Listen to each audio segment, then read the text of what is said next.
nós encontramos na antiga aliança, lá na Páscoa judaica, uma cerimônia propriamente judaica, nós encontramos algo equivalente. Vale lembrar que o Antigo Testamento é a sombra do Novo Testamento.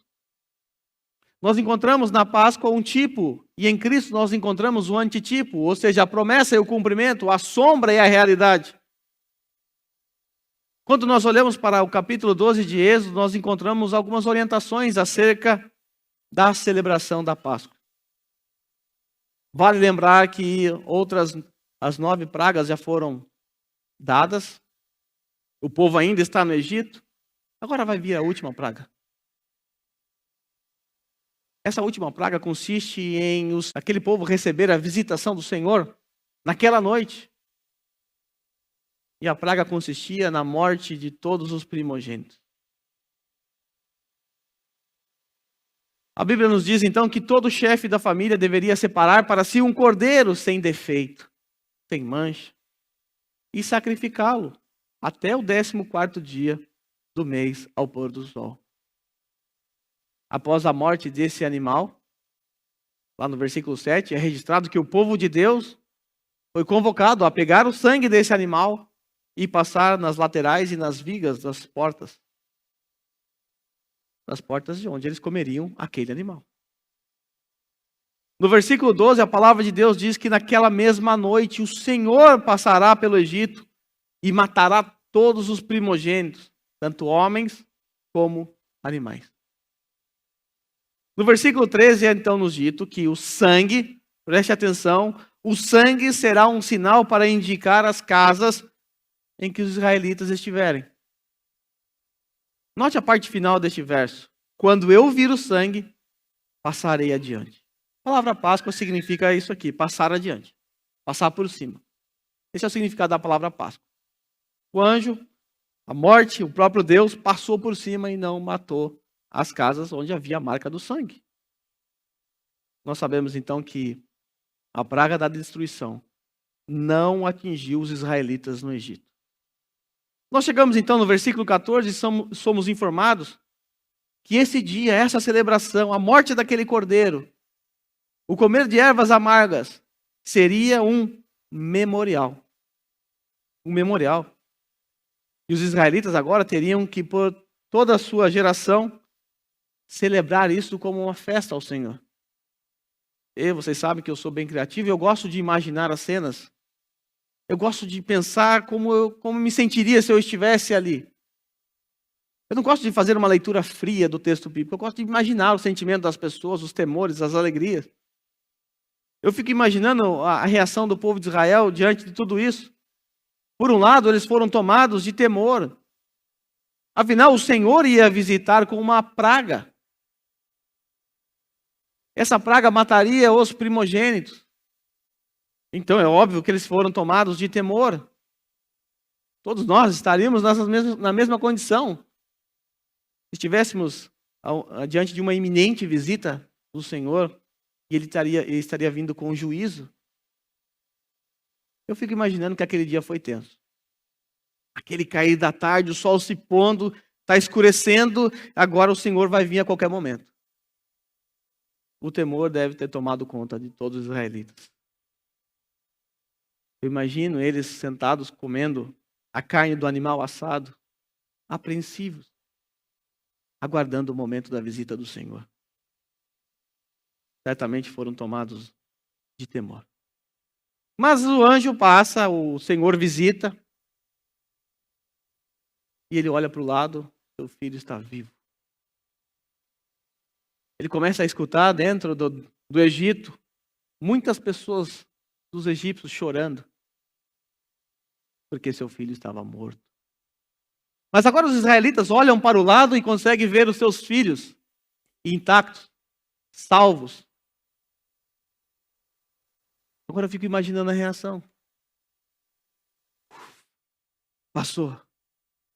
O Senhor nos livrou da morte. Agora aquela apreensão se torna motivo de festa, de celebração. Não à toa que lá no versículo 14, o povo de Deus é orientado a celebrar a Páscoa como uma festa, é uma das festas em Israel, na qual eles são lembrados que um dia o Senhor livrou o povo de Israel da morte e das amarras dos egípcios.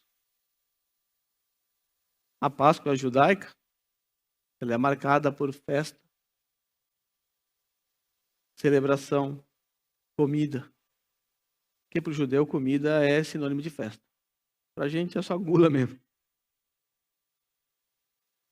A Páscoa, ao mesmo tempo, trouxe àquele povo temor e alegria. Temor pela visita do Senhor naquela noite, mas também alegria pela salvação, porque eles foram livres da morte.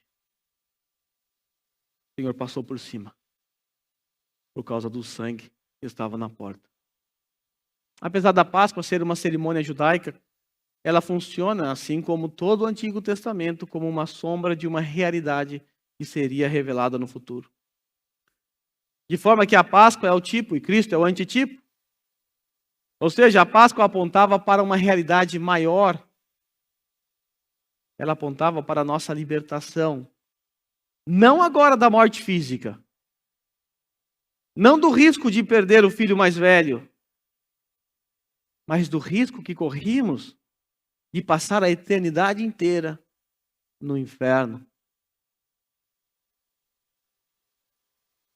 Essa é a praga que assola o mundo todo.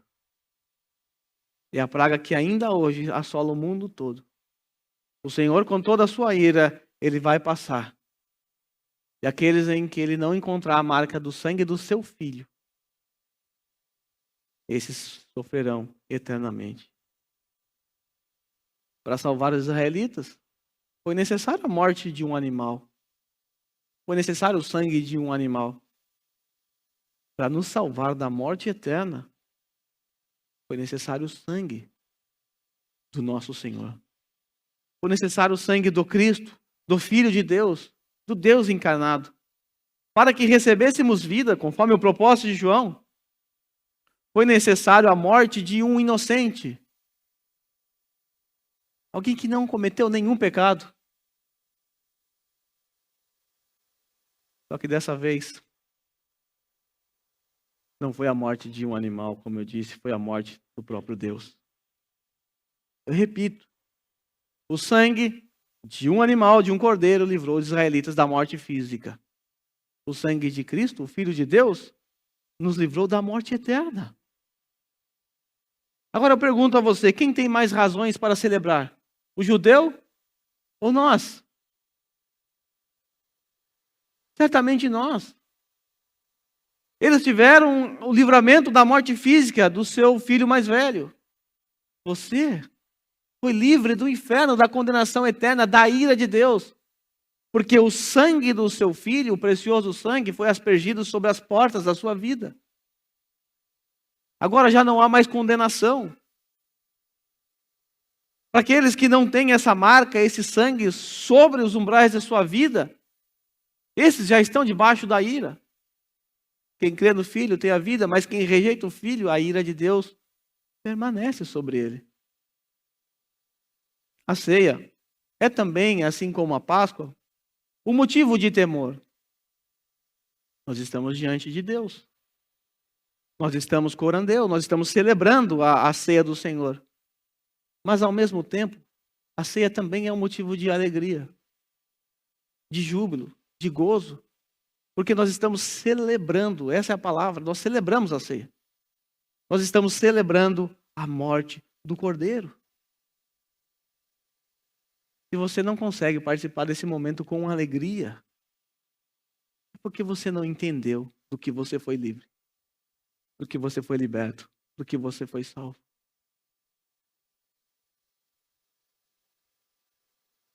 E no momento da ceia, seu coração não bater forte, é porque você não está se lembrando do que esses elementos representam. O objetivo desses elementos é apenas te transportar para aquele dia, para que você vislumbre o seu Senhor na cruz. Porque é daquela cruz, daquelas gotas de sangue, que há salvação. Se a ceia ela não mexe com o seu coração, se ela não mexe com você, é porque tem outra coisa na sua cabeça nesse momento, e não é a morte de Cristo. Talvez você ainda não entendeu o real significado dela. Porque se você entender, a ceia será o motivo de muita alegria para você, assim como estar aqui no dia do Senhor para a celebração. Não só na ceia. Eu disse para os irmãos outro dia que por mim eu fazia ceia todo domingo, é que a gente não tem horário. Porque é um momento solene na presença de Deus, da qual nós somos lembrados de uma verdade eterna espiritual, a morte do nosso Deus, o Filho de Deus. Para que esse propósito de João fosse cumprido, como foi cumprido em nossas vidas, ou seja, nós recebemos vida no nome de Cristo, foi necessário a morte do seu próprio Filho. A ira de Deus, ela estava sobre nossas cabeças. Mas essa ira não pôde nos atingir. Sabe por quê? Porque fomos lavados com o sangue precioso do bendito Cordeiro de Deus que na cruz por nós padeceu. Por isso nós cantamos: bendito seja o Cordeiro. Por isso, bendito seja o sangue que foi vertido por nós, pecadores.